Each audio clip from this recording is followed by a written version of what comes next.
What is up, everybody? It's your boy CrazyMaze98, aka Nicholas Morales, founder of the EHG community, and here's the first episode of our EHG interviews. Our interviews are usually going to be going with a couple of people that we know, even things like from our moderators, even for giving people a little bit of shine with our platform. And with that, today is our first interviewee, and it is one of our actual moderators for our channel. And with that, you can also check in the description for his channel. You can make sure to follow him on his Twitter and make sure to follow him on his Twitch. And it's my boy Trapixieum. And there you go. And to give a little brief history of me and Trapixieum, we've known each other since Full Sail, and we also used to go to the card shop around that area.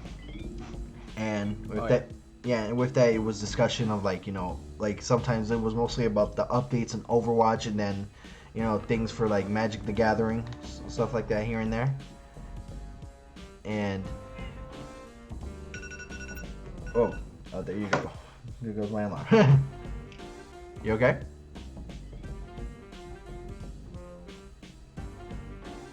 You alright, Trap? Yes. Okay, it's just like you look so confused. I was like, you okay? You need a quick... Your voice just completely cut out, so I'm sorry. Okay, so yeah, I think they heard me, but I think it cut out for you. So, all right, cause I'm connected to the mic right here. Hmm? Does it sound better? Oh, hello. Oh, okay. Video. Hello? Hello. Okay. Alright, slight difficulty there. Alright, so... Yeah, don't worry. If anything, I'll edit it right here. Oh, I'm sorry. No, don't worry about it. It's cool. Don't worry, I got some editing to do, so let me just turn off my camera. Put yours right there. It's perfectly fine. Sometimes it happens. Okay, so when you were doing YouTube, like we decided, hey, we were gonna do YouTube and everything. I was doing it for my gaming community, and you were doing it based off of lore. Mm-hmm. Oh yeah, Magic the Gathering. Yeah, but it wasn't just Magic. It was things like Warframe, and then I saw a little bit of Overwatch. So. Yep. My question is when and why did you start your own YouTube channel? Well, so that happened, I want to say December of 2018. It was right at the end of the year. So at the time, I want to say 20. I was just going to work, playing EDH, or Elder Dragon Highlander Commander, whatever you want to call it. But I was just playing Magic, playing Warframe. That's all I was doing. And to be honest, since I really couldn't afford to go to college or anything, I kind of felt like I was just wasting my life away. So I decided to take the things I loved and start making things about them. Namely, lore guides. Trying to figure out what the story behind these crazy ass games are. So, and that's where it started. Okay, so instead of just having people go through going through things like the wiki or going through the main pages for that, you're in a sense telling them the major stories of it. Because I've heard things with your pages with Rhino. I've heard things of Jace and many different stories of some certain planeswalkers. Yep. And I actually looked at it. You all had one video of Overwatch, which was actually pretty good. Oh yeah. Yeah, and so with Overwatch's lore was pretty fun to make. It's just, as far as the media content for it, it's just so little, and it'd be really hard to make a lot of videos on it because there's so little visual reps on it aside from just the gameplay. Oh, okay, and then that's really good to hear. Also with that, the major content that you have is either Warframe or Magic the Gathering, mostly Magic the Gathering.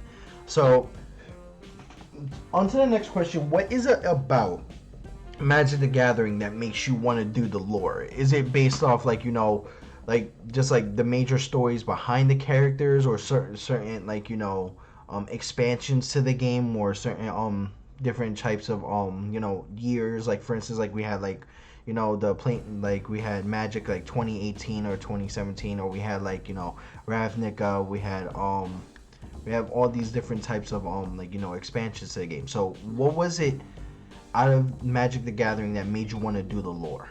So for me personally, it came back to I wanted to learn more about these characters I kept seeing on the box. I was like, okay, who's the blue dude?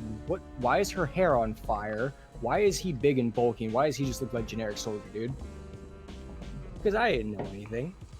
And I ended up stumbling far back, and I started finding all these names. I was like, who's Urza? Who's Teferi?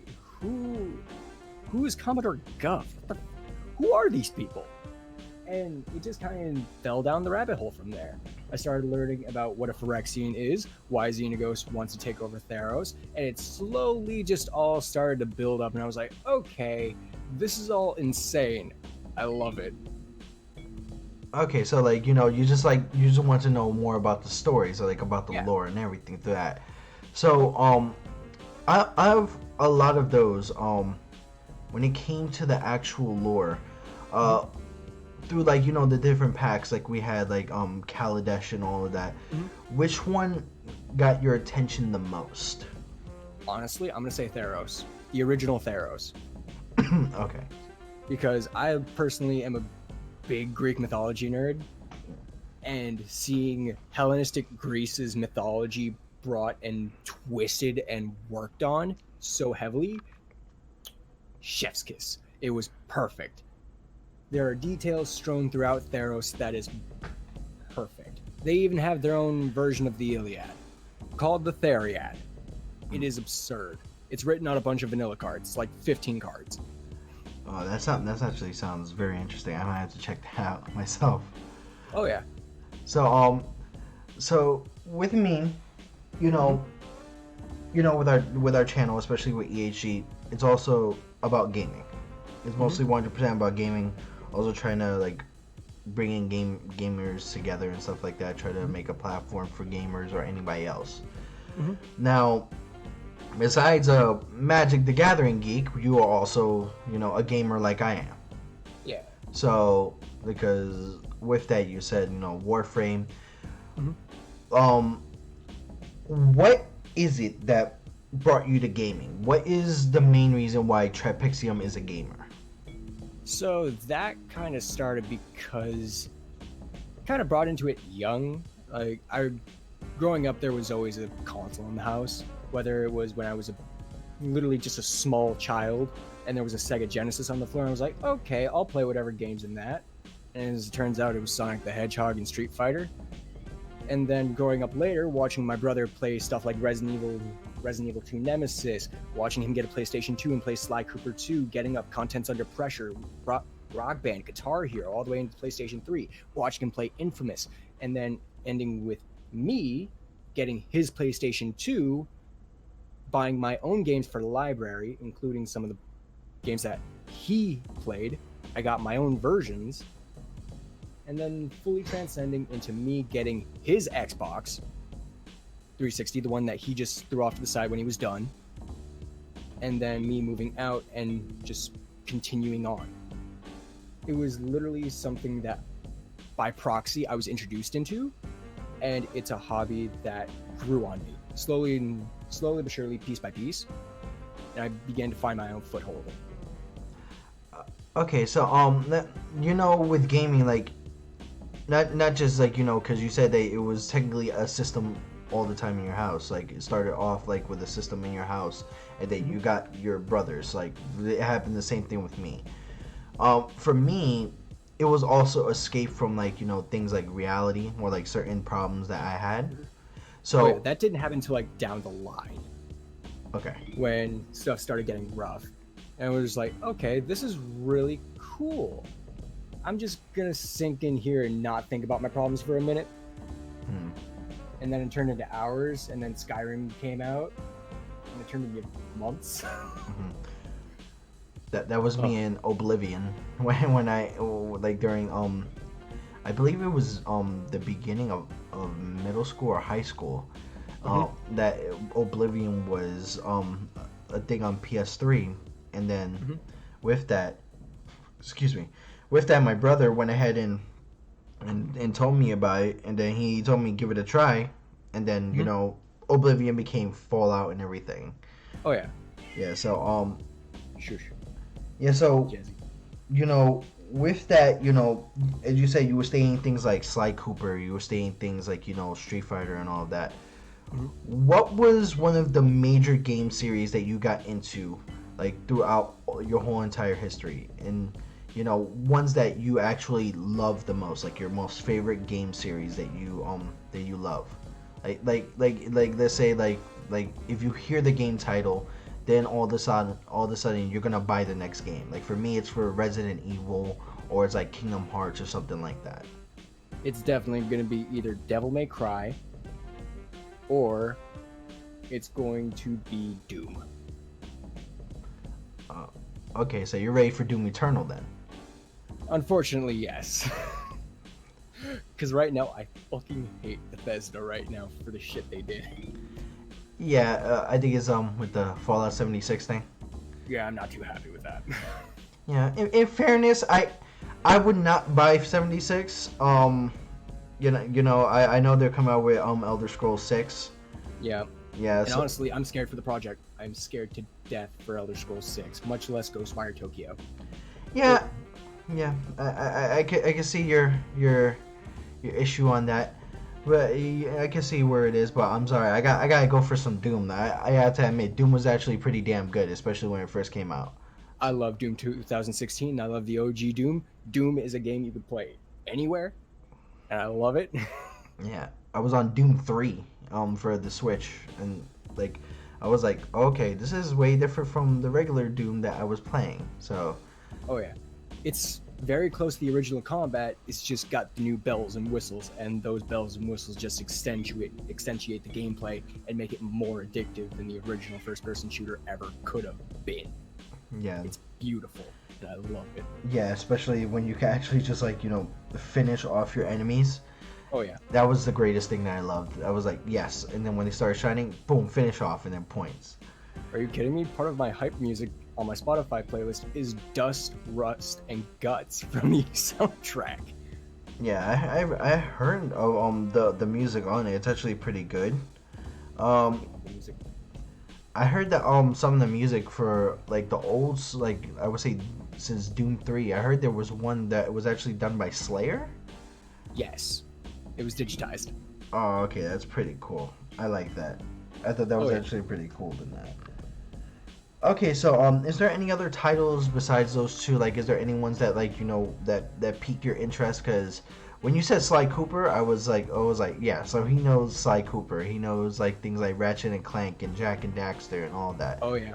Yeah. I have Jack 1, 2, 3, 4 all sitting over there, as well as Sly 1, 2, 3. I would have the PlayStation 3 variant. Sadly, I don't have a PlayStation 3. I wish I did though. Mhm. Kingdom Hearts is a name that will spur a little bit of interest, but mostly just to see what the hell that developer Square Enix is doing, because Square is always up to some crazy stuff. Mhm. Usually anything tagged with Dragon Ball Z, I'll give it a look. Okay, that's good I too. kind of want to play Kakarot, kind of, just because I've seen the story 10,000 times, but it's different gameplay, so I'll play it 10,000 times more. Yeah, actually discounted. They actually discounted it already. It's over 9,000. Exactly. But aside from that, I want to say Soul Calibur. Oh, okay. Okay, so you got Soul Calibur 6, would you say? I love Soul Calibur. I used to play Yoshimitsu back in 5. Oh, okay, that's good. As a matter of fact, I also play him in 2. So. Oh, all right. I like 2 because I had the GameCube edition, so I was playing as Link most of the time. Mm-hmm. Yeah, so like there was like Link for the GameCube, there was Heihachi for PlayStation, and there was Spawn for Xbox. So I thought that was actually pretty cool. Now, ooh, there you go. Nico, I lost you again. There you go. Can you hear me now? Yep, we're back. Okay, yeah, so yeah, don't worry about it. We got this. So, with that, gaming made a major impact in your life because of the fact of the titles. Um, did it make another different type of impact? Like, did it help you with like certain things, like with dealing with like certain things, like I said, like depression or like certain things in life or anything specific that you would be okay with talking with about? Oh, definitely. So, growing up, I had a very bad anger issue. Very bad. Like, if you went near me, I would probably blow up.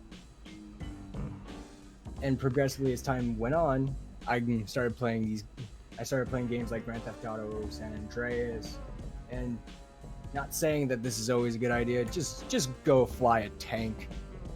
Go fly a tank. Go blow up some cop cars in the game. You'll feel better eventually. Aside from that, I started playing some MMOs when I was in, I want to say, middle school, and it really tested my social interaction. Mostly because I didn't know how to talk to people without screaming at them at the time.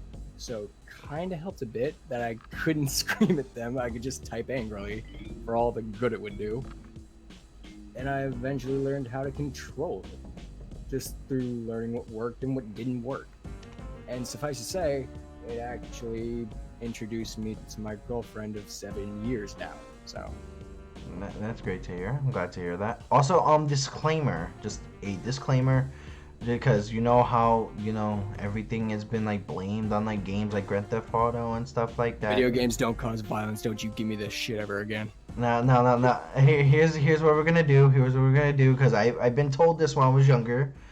If you are a younger kid, just in case a disclaimer, and you decide to play something like Grand Theft Auto or anything, with all means, do not copy what you see or what you play within those games, which are rated M or over.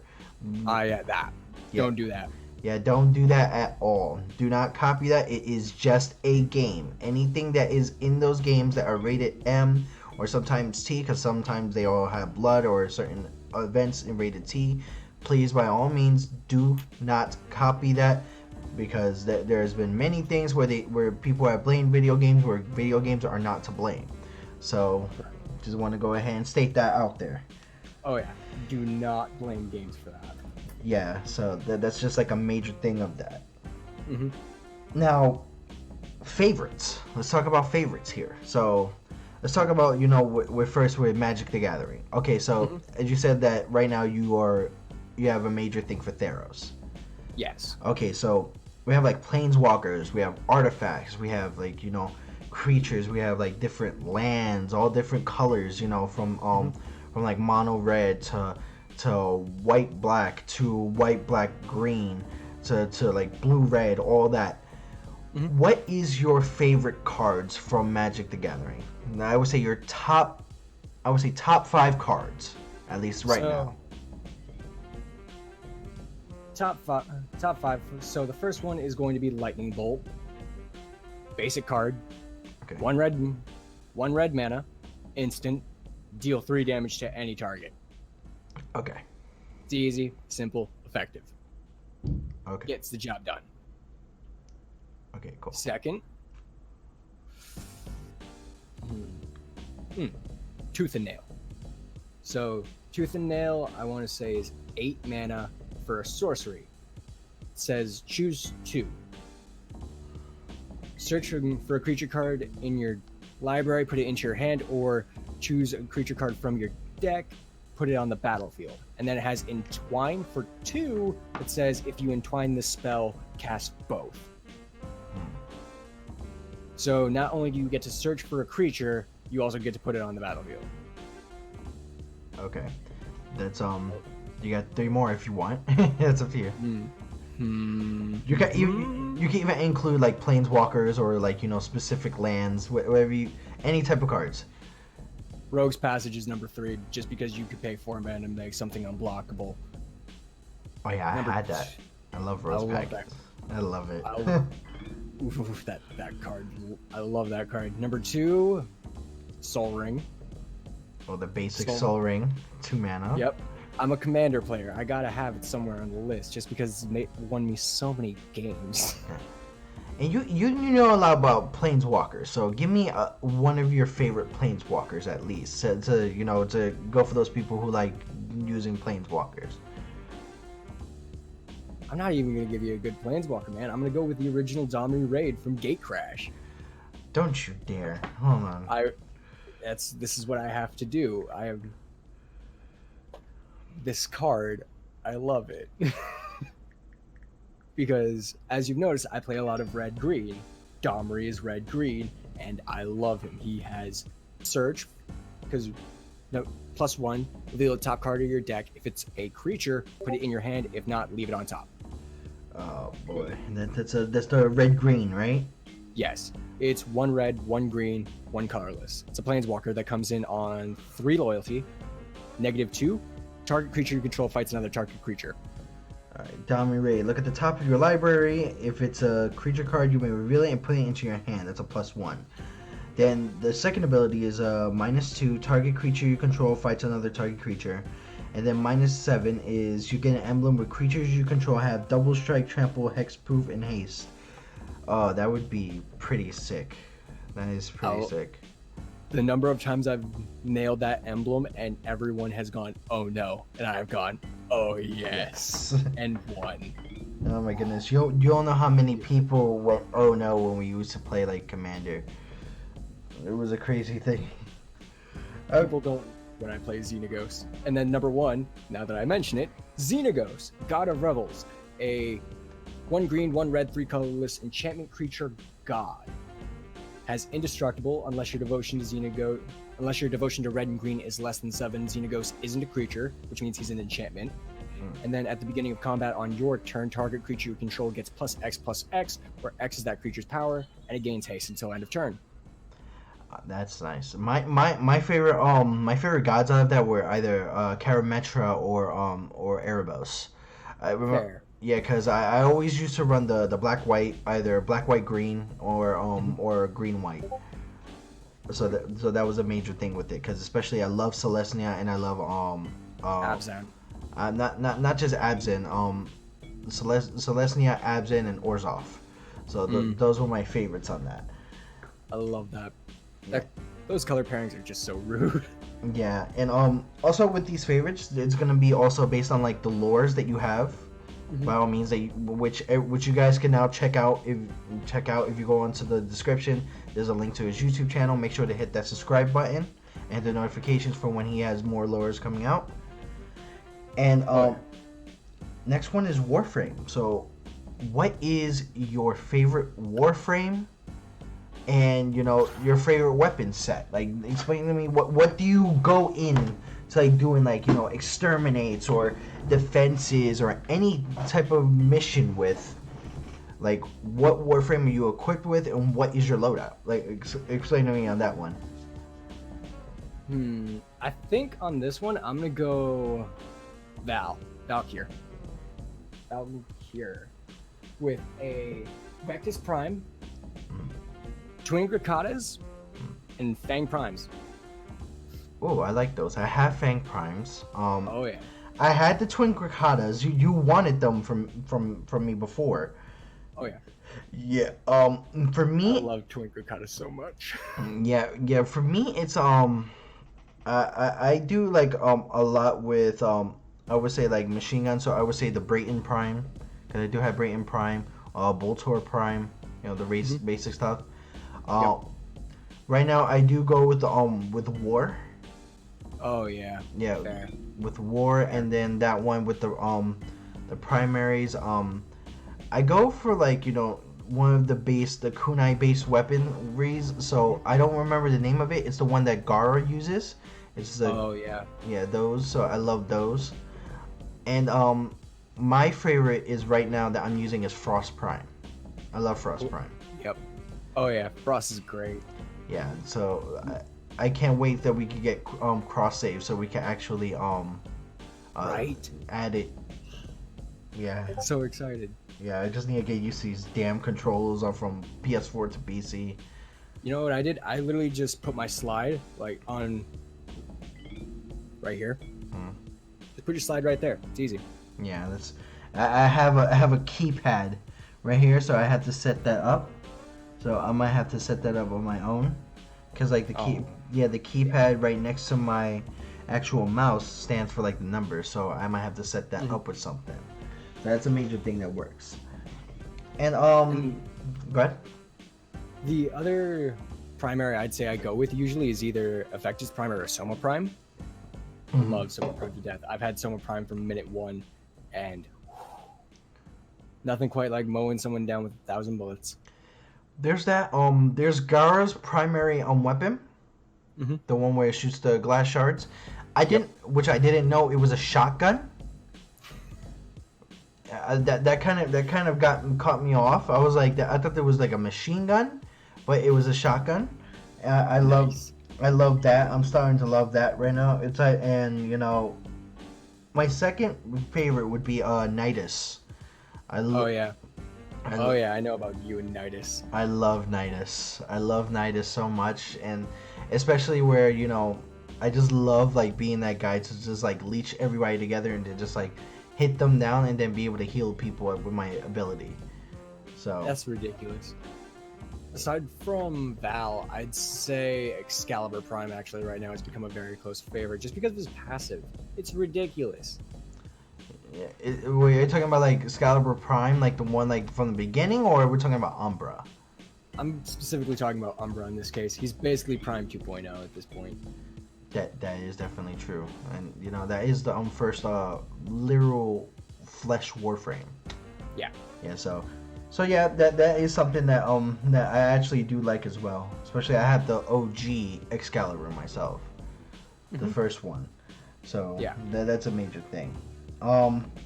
Another favorite, because we do play we have played Overwatch together. You've heard my major frustration in Overwatch. Yeah. You've heard my major frustrations and everything with when I used to play with me, you, and Maddie, but you know, like me and Maddie don't, you know, play no more. So that's fine. So but it happens, you know. With that, favorite characters in Overwatch. What is Reinhardt and Genji. There you go, right there on the spot. Now, why? Why are they your favorites?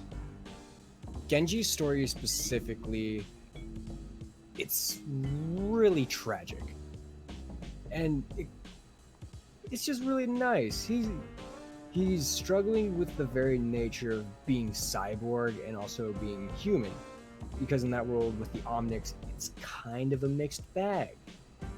And then, so while he has Zenyatta to deal with that, he also has to take credence with the fact, yeah, he kind of helped with a Blackwatch. Kinda. And then he has to look at his brother and go, right, how am I going to convince my brother to stop being a fucking psychopath? So that's Genji, and I love him because he's somehow figuring out a way to balance all of this just through Zenyatta going, peace be with you. Technically, yeah. And then Reinhardt, there's just something about this 65-year-old grizzled German honor-bound grandfather that I look at him and I go, I want to be that guy, because one, he's a genuinely nice guy. He served Overwatch until he was 61 and forced to retire. Two, the man does not go down, ever. If you've seen the Honor and Glory cinematic, the man is a beast, especially when he was younger. Christ. The man lost his eye, and he still kept fighting. What? He was one of the few Crusaders to, at the Battle of Eichenwald, just go off on his own and just start murdering Omnics. I mean, yeah, his squad didn't appreciate it, but he was a monster on the battlefield. And on top of that, he is a good friend. He's a genuinely good friend. Whenever you're in a lobby with him, you just hear his interactions with the characters and go, oh, he's actually not a douche, which is nice. Yeah, plus he loves a lot of Hasselhoff. Oh yeah. Yeah, he loves a lot of Hasselhoff. But Genji is trying to, not Genji, Lucio is actually trying to get him to be into different types of music.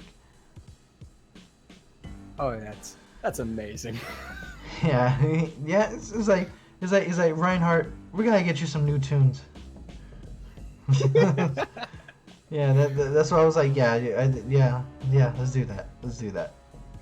It's just something about this crazy grandpa who's still fighting a damn near 30 years after he should have stopped. That he has my heart, and he's just like, can you be my grandfather, please? Please? I would like you to be my granddad. That would be like the grandfather that you would love to take you to school. Oh, yeah. Right. Okay, all right. I'm gonna pick you up at this time, and this time. It's like, are those the kids that have been bullying you? All right, let me go speak to them. Yes, Grandpa. Beat them up. No, Would you like me to use the hammer? No. Like, no, we don't want to go to jail now. Hold on. No, like even just once talk, like right, like they would just like shit their pants. Be like, now you listen here, you little shits. Exactly. If you do not leave my grandson alone, I will shove this hammer. Grandpa, please stop. He's like, do you see this hammer? He's like, oh, yeah. Walks over to the monkey bars, hits it. Yeah, there you go. The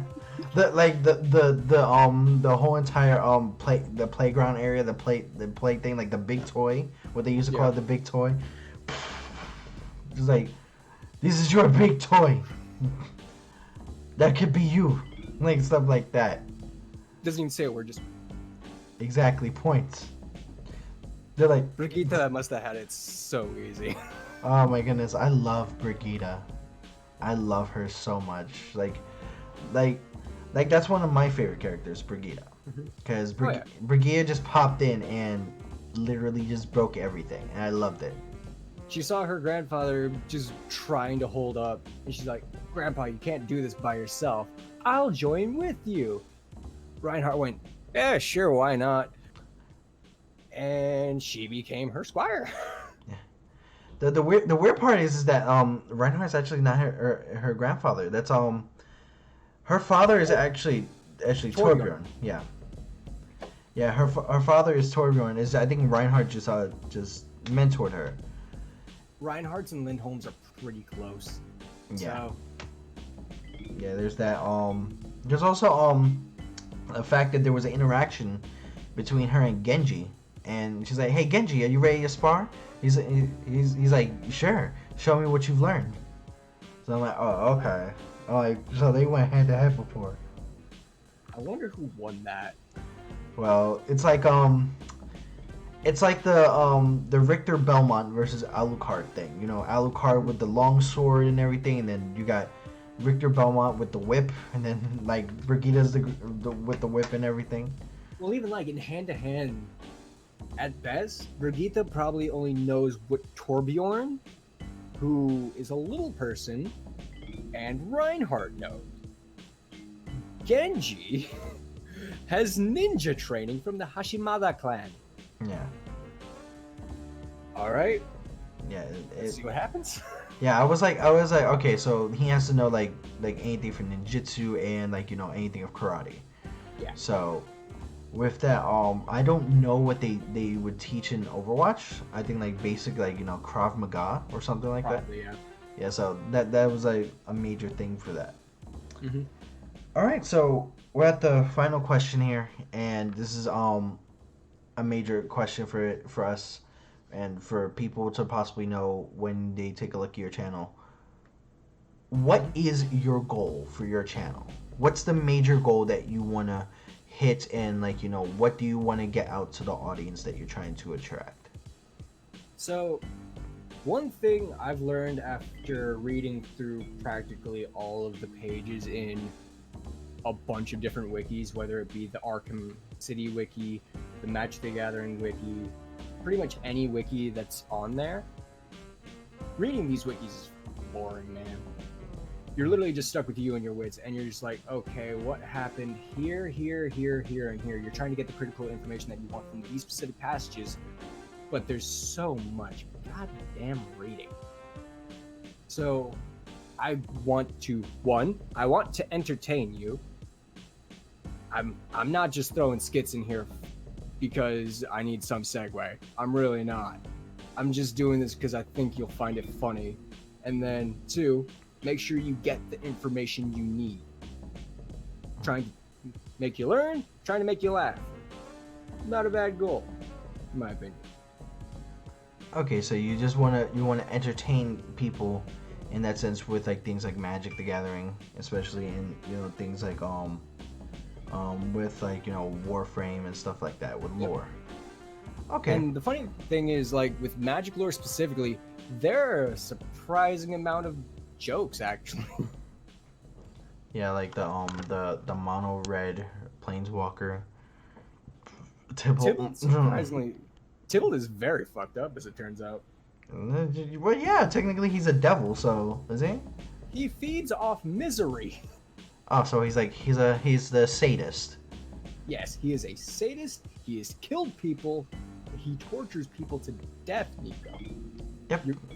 You all know how he was turned into a half devil? Oh. So after years of torturing people, he actually tortured so many people that the devils on Innistrad started to huddle nearby his lab. And they started teaching him things. I don't know what you can get out of devil chitters, but it's there. He learned it. Sure enough, rumors began to spread of what Tybalt was doing. An inquisitor kicked down his door, tried to arrest him, and the only way this was going to end was with Tybalt catching an axe to the neck.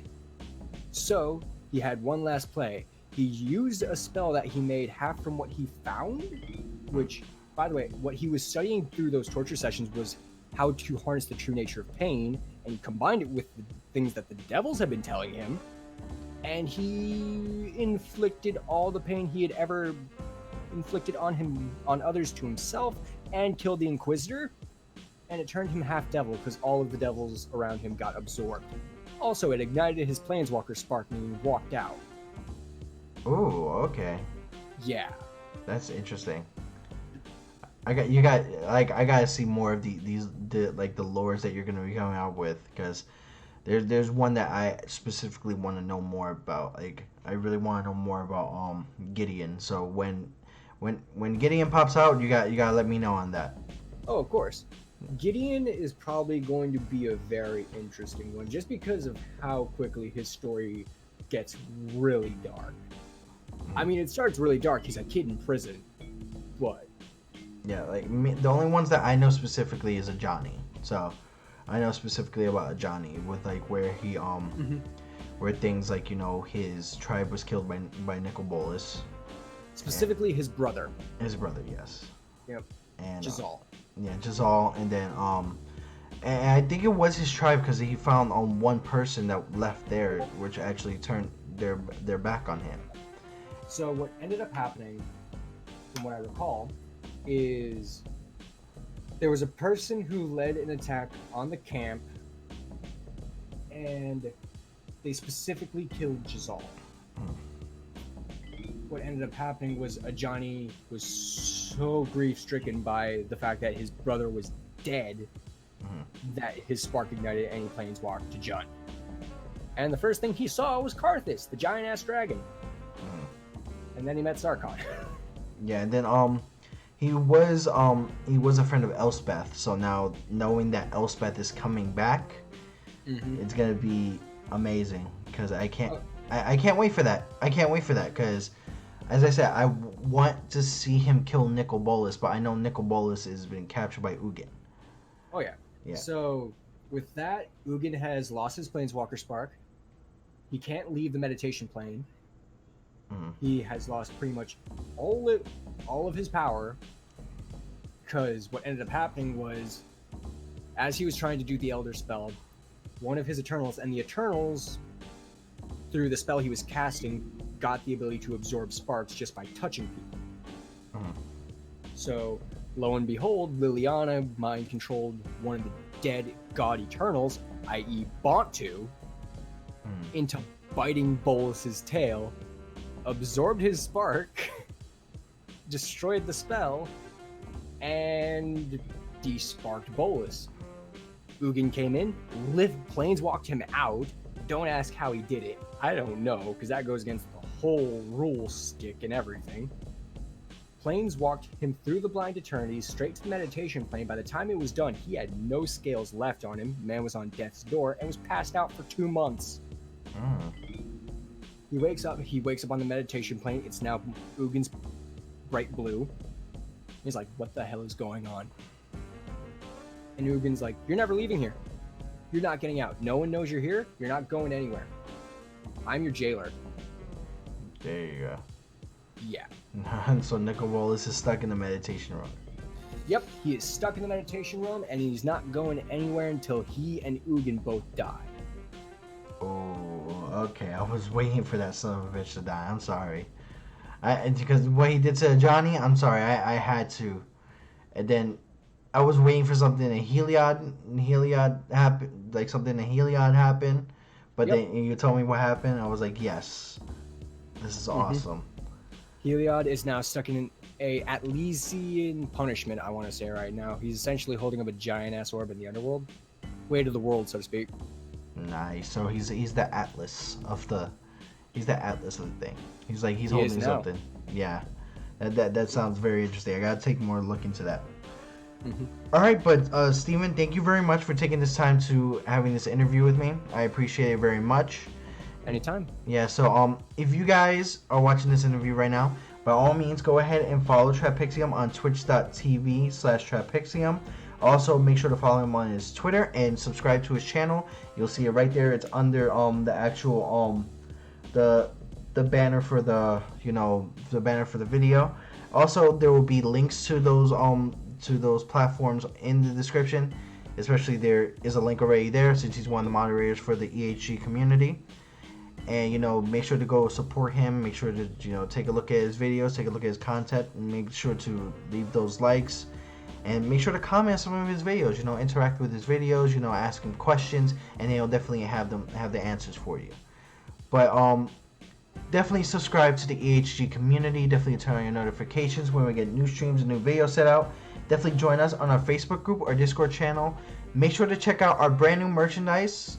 Make sure to subscribe to our moderators and support our sponsors. But this is your boy CrazyMaze98, aka Nicholas Morales, founder of the EHG community with Trapixium. And stay tuned for another episode of the EHG interviews.